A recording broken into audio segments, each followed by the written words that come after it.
questions afterwards. Ladies and gentlemen of the media, thank you for joining us. Today I convened a meeting I proposed in March with the clear goal of pursuing the constructive dialogue between the Greek Cypriot and Turkish Cypriot leaders. I'm grateful for the participation of His Excellency Nikos Christodoulidis and His Excellency Ersin Tatar. And I thank the Foreign Minister of Greece, His Excellency Georgios Gerapetidis, the Foreign Minister of Turkey, His Excellency Hakan Fidan, and the Minister of State for Europe, North America and Overseas Territories of the United Kingdom, His Excellency Stefan Dotti, who represent the guarantor powers of Cyprus.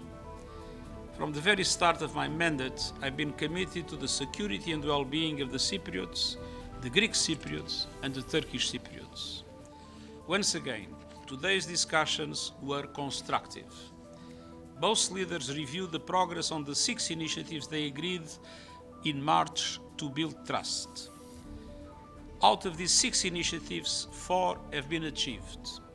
The creation of a technical committee on youth, initiatives on the environment and climate change, including the impact on mining areas, the restoration of cemeteries, and agreement on demining will be closed once the final technical details are established. Discussions will continue on the remaining 2, the opening of 4 crossing points and solar energy in the buffer zone.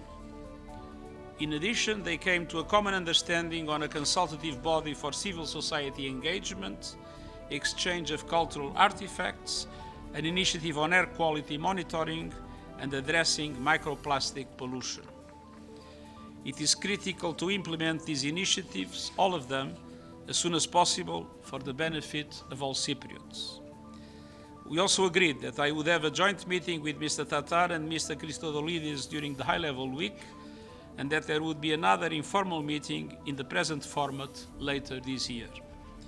As with the 6 initiatives agreed in March, the initiatives agreed today have the potential to have a real and significant positive impact on people's lives across the island. They are not merely symbolic gestures, but issues that require cooperation.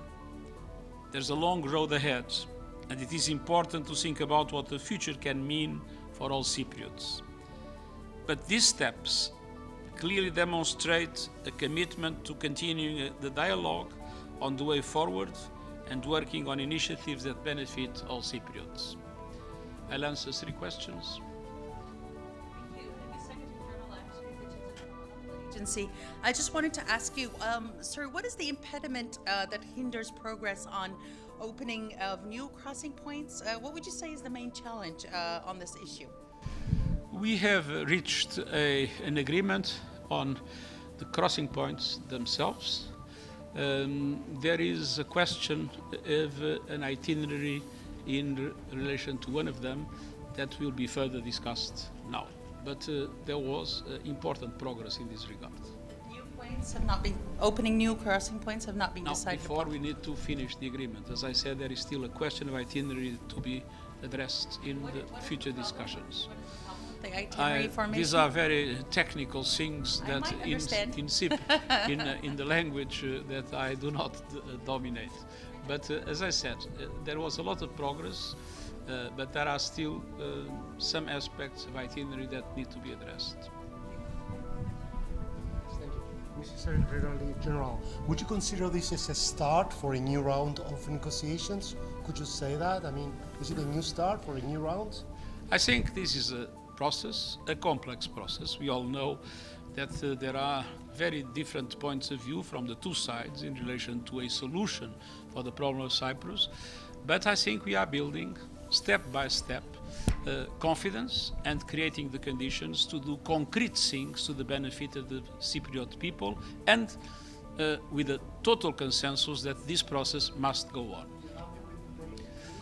I am happy, of course, I would like much more, but this is a complex issue, and I think that we made progress that needs to be registered.